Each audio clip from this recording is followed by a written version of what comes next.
भावना करते हुए और बोधिसत्व को याद रखते हुए, स्मृति में बनाए रखते हुए, अपने कल्याण मित्र आचार्य को नमन करते हुए,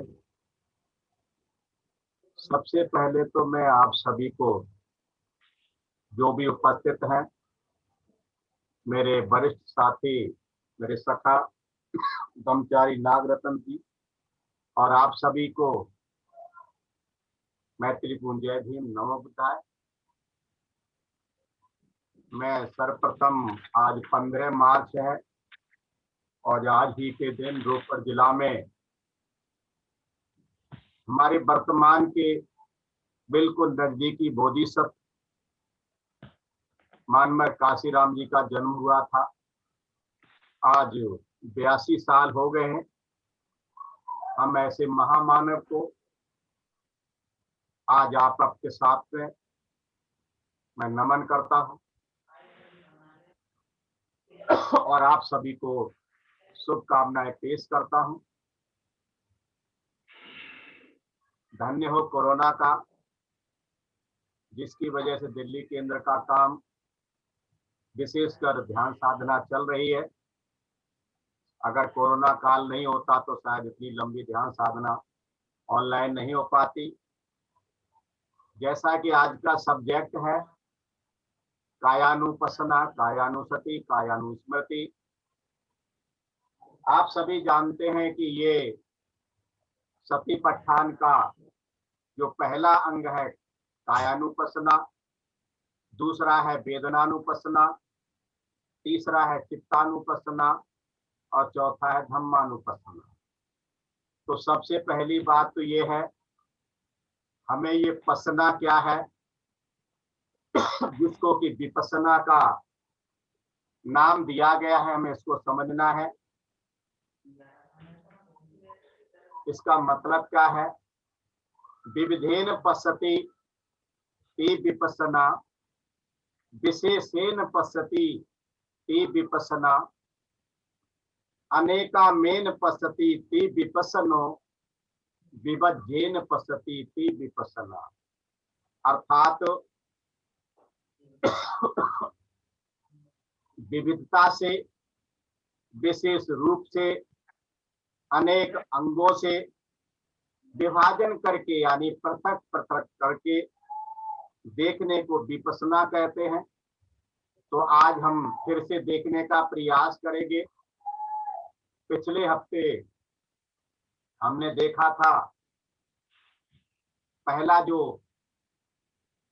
धातु है, महाधातु, 4 महाभूतों से हमारा शरीर बना है, पृथ्वी धातु को, और कई हफ्ते तक हमने उसको देखा है। आज हम थोड़ा सा आगे बढ़ेंगे, क्योंकि इस काया के अंदर सब कुछ है। भगवान बुद्ध कहते हैं peace in, don't seek about it. शांति हमारे अंदर ही है, बाहर खोजने की जरूरत नहीं है। किसी कवि की कल्पना है, विश्वनाथ प्रसाद की, कि इसी में बहती है मंदाकिनी और इसी में बहती है अलकनंदा, इसी में चमकते हैं बुद्ध और बोधिसत्व, इसी में खिलते हैं ब्रह्म के कमल, तुम मणि पद में हूं। सॉरी, इसी में फड़फड़ाते हैं मानसरोवर के हंस, मिट्टी की काया है ये और इसी में छिपती है, इसी में रहती है पूरे ब्रह्मांड की वेदना। और इसीलिए भगवान बुद्ध को त्रिकालदर्शी कहा जाता था। आज हम इस 4 महाभूतों में से जो दूसरा महाभूत है, जिसको कि आप महाधातु या महाभूत कहा गया है, आज हम उसको देखने का प्रयास करेंगे, जिसका नाम है पानी। तो कुछ छोटे छोटे अंश हम जानने का प्रयास करेंगे, फिर गंभीरता से देखेंगे हम। और बाकी हम ध्यान के माध्यम से देखेंगे। कुछ जीव ऐसे हैं जैसे जेली फिश है, उनमें 90% से भी अधिक पानी होता है, लेकिन मानव शरीर में 60 से 70% होता है, जो प्रकृति में भी इतना ही होता है। और भाई और बहनों, इस मस्तिष्क में 85% पानी होता है। इस बात का हमें ध्यान रखना चाहिए। और हमारा जो ब्लड है, रक्त है, इसमें 79% पानी होता है। इसलिए जब हम बीमार पड़ते हैं, हॉस्पिटलाइज होते हैं, तो सबसे पहले ग्लूकोज, यानी उसमें सबसे ज्यादा मात्रा पानी की होती है, वही लगाया जाता है। और भाई और बहनों, हमारे ये जो लंग्स हैं, फेफड़े हैं, इनमें 80% पानी होता है। आखिर ये पानी इतना जरूरी क्यों है? शरीर का 2/3 हिस्सा पानी यानी तरल पदार्थ का ही बना हुआ, 2/3 हिस्सा। रक्त, जिसे मानव शरीर की जीवन रेखा कहते हैं, का भी 83% पानी होता है। ब्लड में 83% पानी होता है। पानी हम सभी जीव के जीवन का बहुत ही जरूरी है। इतना जरूरी है कि इसके न होने की कल्पना करना भी काफी मुश्किल लगता है। पृथ्वी से लिया गया पानी, मानव शरीर का सबसे बड़ा हिस्सा जो भी हमने पृथ्वी से लिया है, वो उसमें पानी ही है। पृथ्वी का 71% हिस्सा पानी से ढका हुआ है। अनुमान के मुताबिक पृथ्वी पर कुल 32 करोड़ 60 लाख खरब गैलन पानी है। इंसानी शरीर की बात करें तो एक वयस्क पुरुष के भीतर का 65% हिस्सा पानी ही होता है, यानी 35% दूसरी चीजें हैं और 65% पानी होता है। वयस्क मनुष्य में, जो वयस्क मनुष्य का शरीर है, हमेशा 35 से 40 लीटर पानी उसमें मौजूद रहता है। तो पानी की ऐसी कहानी है। हमारा जो शरीर है, इन 4 महाभूतों से जो बना है, उसमें दूसरा जो महाभूत है वो पानी है। पिछली बार हमने बताया था, पृथ्वी धातु के अंदर क्या होता है? केश है, लोम है, नख है, दांत है, ये 5 त्वच पंचक है, जिसके अंदर ये 5 चीजें हैं। त्वचा है, मांस है, स्नायु यानी नसें हैं, हड्डी है, हड्डी की मज्जा है, गुर्दे हैं, हृदय है, यकृत है, कुलोमक है, प्लीहा है, फुफ्फुस है, आंत है, पतली आंत है, उदरस्थ वस्तुएं हैं, जो भोजन की गई या पी गई, जो भी कच्ची पकी, जो भी चूसी हुई चीजें हैं, वो हमारे शरीर में। पाखाना है, मस्तिष्क है, ऐसे बहुत सारे जो अंग हमारे शरीर में चीजें हैं, वो पृथ्वी धातु में आते हैं। और दूसरा जो धातु है वो जल धातु, जिसको आप धातु कहा गया है। इसके बारे में आज कुछ बताने का मैं प्रयास करूंगा। विषय थोड़ा गंभीर है।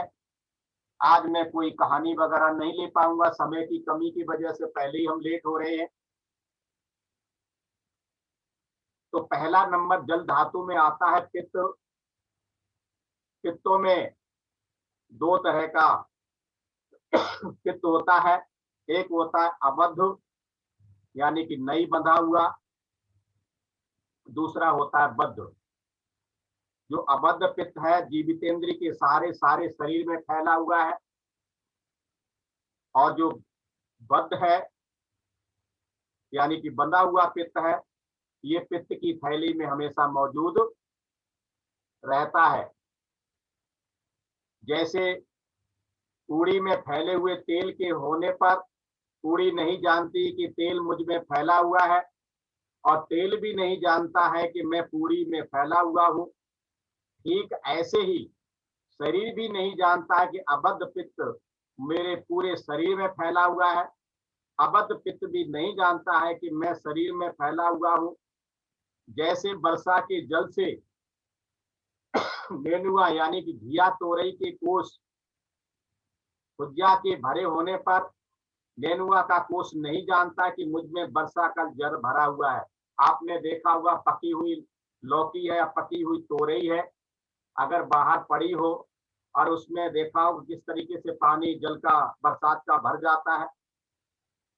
वर्षा का जल भी नहीं जानता है कि मैं इस नेनुआ के कोष में हूँ।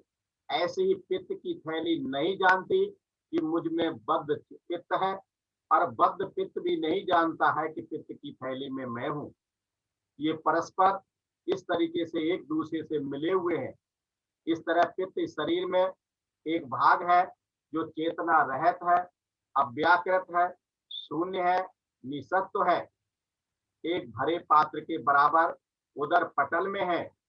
जैसे गढ़ई के ऊपर ये जो इस तरीके से जल धातु है, जल धातु के अंदर का जो पित्त है उसके बारे में है। दूसरा इसके अंदर आता है कफ यानी श्लेष्मा, एक भरे पात्र के बराबर उदर पटल में है ये। जैसे गढ़ी यानी कि छोटा मोटा जो तालाब होता है,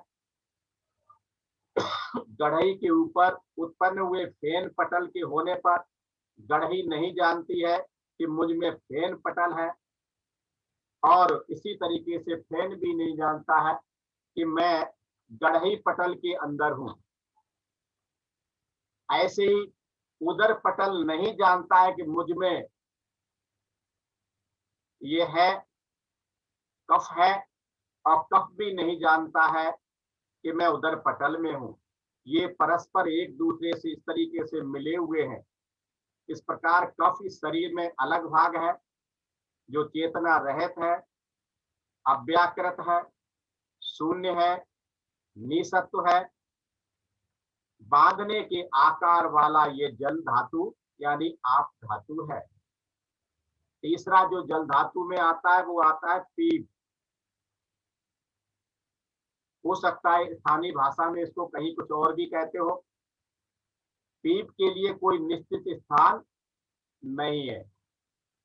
जहां जहां खूंटी, कांटे, चोट, मार, आग की लपट या एक्सीडेंट से चोट खाए शरीर के भाग में खून जम करके पकता है या फोड़े फुंसियां आदि उत्पन्न होती हैं, ये वहां वहां निवास करता है। जैसे चाकू, फरसा, गड़सा, तलवार, छुरी आदि के काटने से गोंद निर्यास पकड़े हुए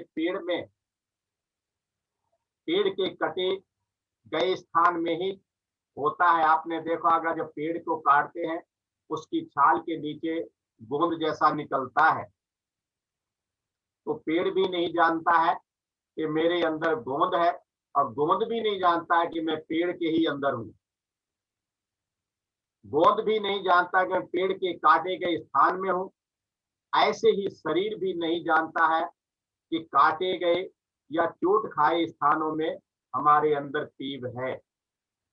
पीप भी नहीं जानता है कि मैं उस स्थानों में हूं।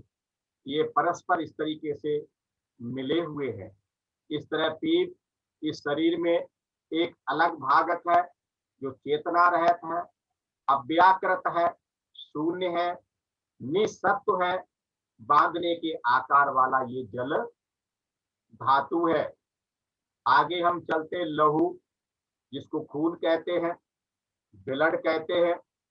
हम आप सभी जानते हैं कि ये जो लहू है हमारे पूरे शरीर में विचरण करता है।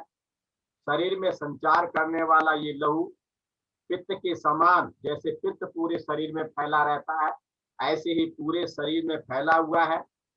एकत्रित लहू यकृत के स्थान के निचले भाग को पूर्ण करके एक पात्र को भरने का वृक्क, हृदय, यकृत, फुफ्फुस को भिगो रहा है। वहां संचार करने वाले लहू में अबद्ध पित्त के समान ही ये विनिश्चय है। दूसरा, जैसे जर्जर कपाल के पानी के बरसने पर उसके नीचे दबे हुए ढेले के टुकड़े आदि भीगते हुए होने पर ढेले के टुकड़े आदि नहीं जानते हैं हम पानी से भीग रहे हैं, और पानी भी नहीं जानता है कि मैं ढेले आदि के टुकड़े को भिगो रहा हूं। ऐसे ही यकृत के निचले भाग का स्थान या वृक्क आदि नहीं जानते हैं कि हम में लहू रहता है या हमको भिगो रहा है। लहू भी नहीं जानता है कि मैं यकृत के निचले भाग को भरकर वृक्क आदि को भिगो रहा हूं। ये परस्पर आभोग प्रतिवेक्षण रहित धर्म है। इस तरह से लहू इस शरीर में एक भाग है, एक अलग भाग है जो चेतना रहित है, अव्याकृत है, शून्य है, निसत्व है, बांधने के आकार वाला ये एक जल धातु का ही हिस्सा है। आगे हम चलते हैं। हम सभी जानते हमारे शरीर में पसीना होता है। ये जो पसीना है आग, संताप यानी धूप के लगने से आदि के होने से समय में केस, रोमकूप के छिद्रों को भरे हुए रहता है और पधरता है, यानी कि टप टप करके टपकता भी है। जैसे पानी से उखाड़ने मात्र से ये विषाण और मृणाल होता है। मृणाल कहते हैं कमल के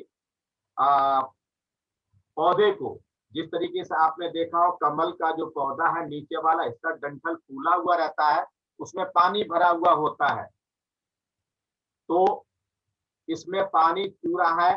विषाण आदि के कलाप से चूता हुआ पानी भी नहीं जानता है कि ये जो विषाण आदि के कलाप के छिद्रों से चू रहा हो। ऐसे ही हमारे शरीर में जो केस है, लोमकूप के जो छिद्र हैं, नहीं जानते हैं कि इसमें पानी चू रहा है। पसीना भी नहीं जानता है कि केस, लोम, कूप के छिद्रों से चू रहा हूं। इस तरह पसीना इस शरीर में एक अलग भाग है जो चेतना रहित है, अव्याकृत है, शून्य है, निसत्व है, बांधने के आकार वाला जल धातु है। इसमें कुछ शब्द ऐसे भी आ रहे हैं जिनको खोलने के लिए हमें बहुत ज्यादा समय चाहिए और इतना समय हमारे पास नहीं है, इसलिए मैं इनको बता रहा हूं। बाद में भी आप चर्चा कर सकते हैं। उसके बाद में आता है मेद, जिसको फैट भी कहते हैं।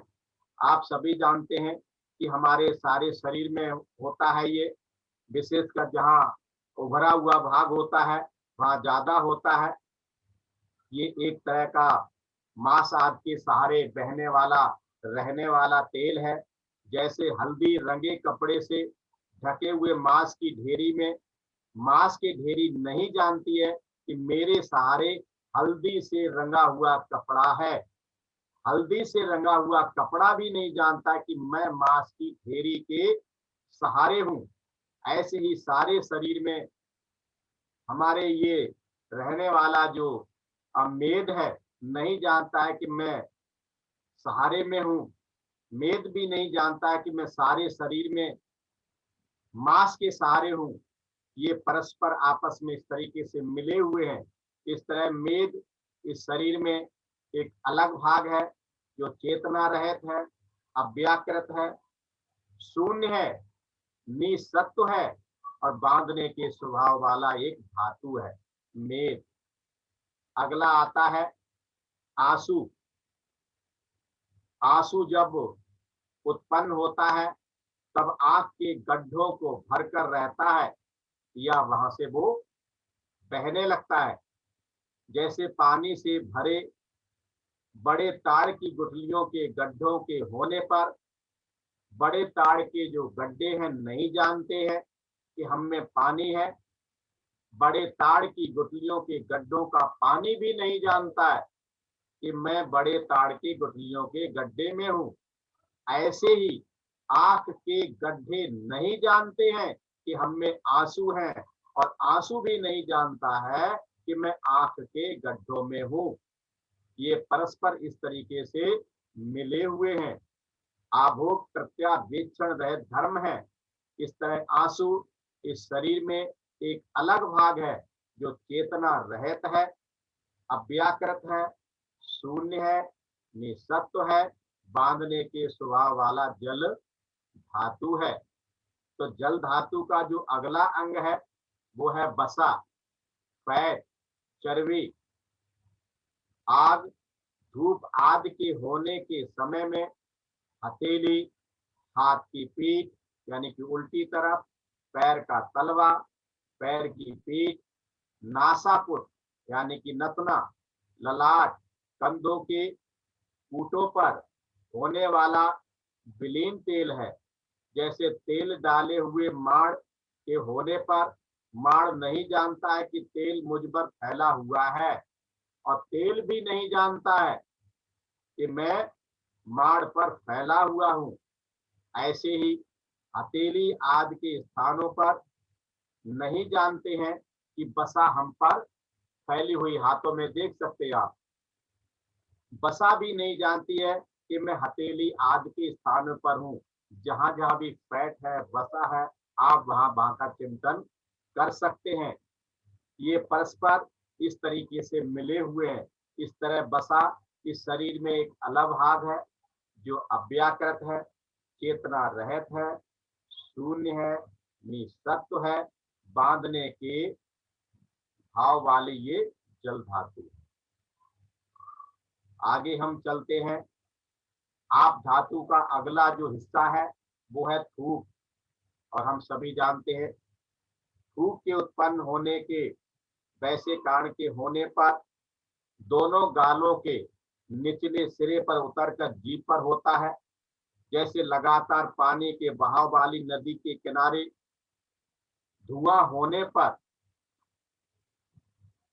धुआं की सतह नहीं जानती है कि मुझ पर पानी ठहरता है। पानी भी नहीं जानता है कि मैं कुआं की सतह पर ठहरता हूं। ऐसे ही जीभ की सतह नहीं जानती है मुझ पर दोनों गालों के किनारे से उतरकर थूक ठहरता है, और थूक भी नहीं जानता है कि मैं दोनों गालों के किनारों से उतरकर जीभ की सतह पर ठहरता हूं, रहता हूं। ये परस्पर इस तरीके से मिले हुए हैं। इस तरह थूक इस शरीर में एक अलग भाग है जो चेतना रहित है, अव्याकृत है, शून्य है, निसत्व है, बांधने के स्वभाव वाला ये जल धातु है।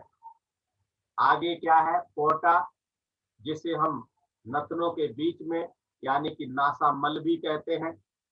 पोटा जब जब उत्पन्न होता है तब नासापुटों को भरता है या पधरता है, उसमें से बहता है। जैसे सड़े हुए दही से सीपी के भरे होने पर, आपने देखा होगा पहले घड़े के अंदर दही जमाया जाता था और उसको एक सीपी होती थी, लंबा गोलाकार, अंदर गहरा हिस्सा होता था, उसमें उसको निकालते थे और खुरते भी थे। तो दही से सीपी के भरे होने पर सीपी नहीं जानती कि मुझ में सड़ा दही है, और सड़ा दही भी नहीं जानता है कि मैं सीपी में हूँ। ठीक ऐसे ही नासापुट नहीं जानते हैं कि हम में पोटा है, पोटा भी नहीं जानता है कि मैं नासापुटों में हूँ। ये परस्पर इस तरीके से मिले हुए हैं। इस तरह पोटा इस शरीर में एक अलग भाग है जो चेतना रहित है, अव्याकृत है, शून्य है, निसत्व है, बांधने के स्वभाव वाला ये जल धातु है, यानी आप धातु। आगे चलते हम लसिका की हड्डियों के बीच का जो तेल होता है, चिकनाहट जिसको कहते हैं, कुछ लोग इसको ग्रीस भी कह देते हैं। लसिका हड्डियों के जड़ को तेलियाने के काम करती हुई 180 जोड़ों में रहती है। हमारे शरीर के अंदर भाई और बहनों 180 जोड़ है, वहां पर ये रहती, हर जोड़ में मिलेगी ये। जैसे तेल लगाए हुई शरीर, आप जैसे पहले जानते बैलगाड़ियां चलती थी, तो बैलगाड़ियों के नीचे पर दोनों पहियों को साधने के लिए, चलाने के लिए, गतिमान करने के लिए एक धुरी लगाई जाती थी। तो जैसे तेल लगाई हुई धुरी में धुरी नहीं जानती है कि मुझ में तेल लगा है, और तेल भी इसी प्रकार नहीं जानता मैं धुरी में लगा हुआ हूँ, धुरी से लगा हुआ हूँ। ऐसे ही हमारे शरीर के अंदर जो 108 जोड़ है वो नहीं जानते हैं कि हम में लसका लगी हुई यानी कि चिकनाहट है। लसका भी नहीं जानती है कि मैं शरीर के 108 जोड़ों में लगी हुई हूँ। आपने देखा होगा, हो सकता है इसी तरीके से 108 के मनके की माला चली हो, इसका भी चिंतन करना है। ये परस्पर इस तरीके से मिले हुए हैं। इस तरह के लसिका इस शरीर में एक अलग भाग है जो चेतना रहित है, अव्याकृत है, शून्य है और बांधने के स्वभाव वाली है। ये सभी अव्याकृत है। आगे चलते हम, जिसको हम यूरिन कहते हैं, पेशाब कहते हैं, मूत्र कहते हैं, आप सभी जानते हैं ये एक लिमिटेड एरिया के अंदर रहता है। मूत्र बस्ती के भीतर यानी मूत्र की थैली में, जैसे गड़ही में डाले हुए बिना मुख के खून घट पसीज कर घुसने वाला मुख रहित घड़ा, वस्तुतः ये जो रवन घट है, रवन घट एक विशेष प्रकार का घड़ा होता है। ऐसा कहा जाता है कि उसमें जो पानी है छन छन कर इकट्ठा होता है, उसको पवित्र जल भी कहते हैं। के होने पर यानी रवन घट के होने पर, रवन घट नहीं जानता है कि मुझ में गढ़ही का रस है यानी कि पोखर का रस है, और गढ़ही का रस भी नहीं जानता कि मैं इस रवन घट के अंदर हूँ। ऐसी ही बस्ती नहीं जानती है यानी कि वो यूरिनर ब्लेडर है, वो नहीं जानती है कि मुझ में मूत्र है, और मूत्र भी नहीं जानता है कि मैं बस्ती में हूँ। ये परस्पर इस तरीके से मिले हुए हैं, आभोग प्रतिवीक्षण रहित धर्म है।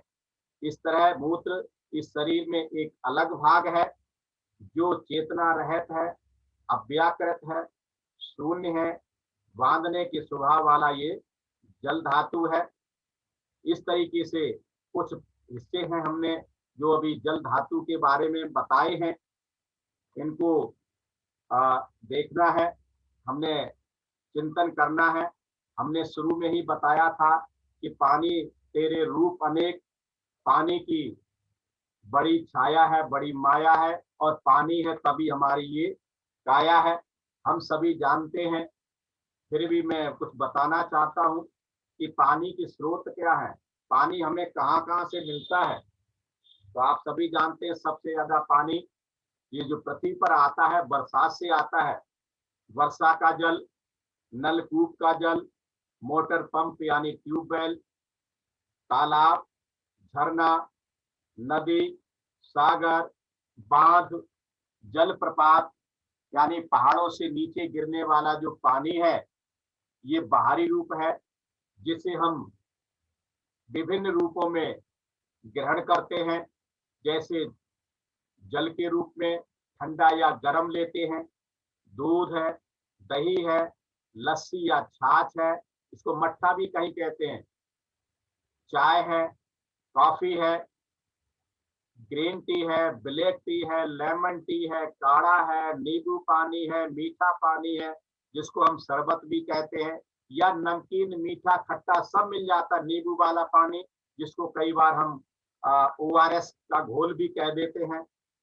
और इसी तरीके से पूरी पानी है, कुछ लोग जो है शादी पार्टियों में जाते हैं या वैसे खाते हैं जो पूरी गोल गोल होती है जिसको गोलगप्पे, उसका पानी।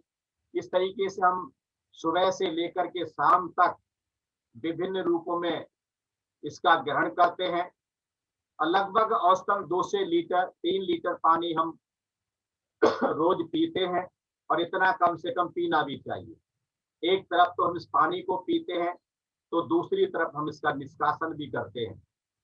हमारे शरीर में भी यह आप धातु विद्यमान है, जैसे हमने बाहर से लिया है तो हमारे अंदर है, और निकालते भी हैं तो हमारे अंदर जो है वो जो आप धातु है विद्यमान है। किस तरीके से, जो अभी हमने बताया था, ऊपर के नाम बताए, जैसे खून है, पसीना है, आंसू है, आंखों का मल है, यानी कीचड़ है, नासामल है, ओंटा है, थूक है, लार है, वलगम है, पीव है, पेशाब है, अम्लीय द्रव है, खट्टा व कसैला है। देखा होगा कई बार डकार आती है तो बाहर करना खट्टा और कसैला लिक्विड बाहर निकलता है हमारे मुंह से। आदि इस तरीके से कई रूप हैं हमारे शरीर में। तो भाई और बहनों, एक तरफ तो हम इस आप धातु को विभिन्न रूपों में दैनिक जीवन में ग्रहण करते हैं, तो दूसरी तरफ इसका समय समय पर निष्कासन भी करते हैं। अतः हम निश्चित रूप से नहीं कह सकते हैं कि इसमें मैं आप धातु हूं या मेरे अंदर आप धातु है या मेरी इसमें कोई आसक्ति है। ये जो सब है ये केवल भ्रम है, और भ्रमवश ही इस आप धातु को हम अपना मान बैठते हैं। जब यह आप धातु शरीर से बाहर निकल जाएगा और ये शरीर पुनः ग्रहण करने के लायक नहीं रहेगा, तो इसे परिवारीजन मृत घोषित कर देंगे। और यही परिवारीजन, यही सगे संबंधी, हमारे जो निजी हैं, जिनके लिए मैं मेरा हम करते हैं, यही शमशान घाट ले जाएंगे और चिता पर लिटाकर अग्नि के हवाले कर देंगे। शरीर में जो बचा कुचा आप धातु है, ये जब उसमें से जलेगा शरीर, तो बाष्प बन करके वायुमंडल में मिल जाएगा, यानी कि जहां से आप धातु आया था वहीं चला जाएगा। अतः आप धातु का ग्रहण करना जन्म से लेकर के अब तक विभिन्न रूपों में जारी है। जन्म से लेकर के अब तक हम इसका एक तरफ तो ग्रहण भी कर रहे हैं, तो दूसरी तरफ इसको निकाल भी रहे हैं। भाई और बहनों, निष्कर्ष क्या है इसका? हम क्या समझते इस विपස්සना का जो अंग है, कायानुपස්සना, 4 महाभूतों का जो शरीर बना है, जिसमें से दूसरा महाभूत है आप महाभूत, यानी कि पानी। आप धातु का शरीर में आना व शरीर से बाहर निकलना जन्म से लेकर के अब तक जारी है। इस प्रक्रिया को हम चाहे तो बंद नहीं कर। अतः हम कह नहीं सकते कि ये आप धातु मेरी है या मैं आप धातु हूं। इस पर मेरा कोई जोर नहीं है। जब हमें प्यास लगती है तो फिर हम उसको रोक नहीं सकते। अतः ये केवल मेरा भ्रम है। भयानक अज्ञानतावश ये आप धातु को मैंने अपना मान रखा है। जब तक प्रज्ञा की प्राप्ति नहीं होती है, प्रज्ञा का विकास नहीं होता है इस ध्यान साधना के साथ, तब तक ये आप धातु मेरा ही लगता है। अतः इसे जाने दीजिए, इसकी आसक्ति को कम कीजिए। इसका मतलब ये नहीं पानी नहीं पीना है, जितनी जरूरत है उतना लेना है। प्रज्ञा के विकास के लिए, ज्ञान के विकास के लिए ये आप धातु मेरी है ऐसा कहना छोड़ दीजिए।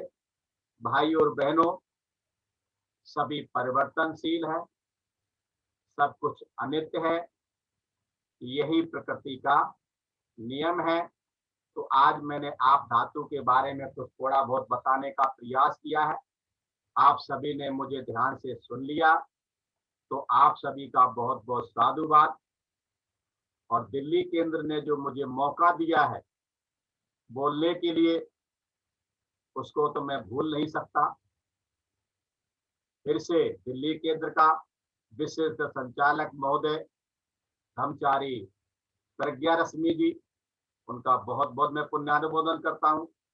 और मैं अपनी बात को समाप्त करते हुए मैं यही रुकता हूं। फिर से मेरा आप सभी को प्यार भरा जय भीम। नमो बुद्धाय। ब्रह्मचारी प्रज्ञा रश्मि जी।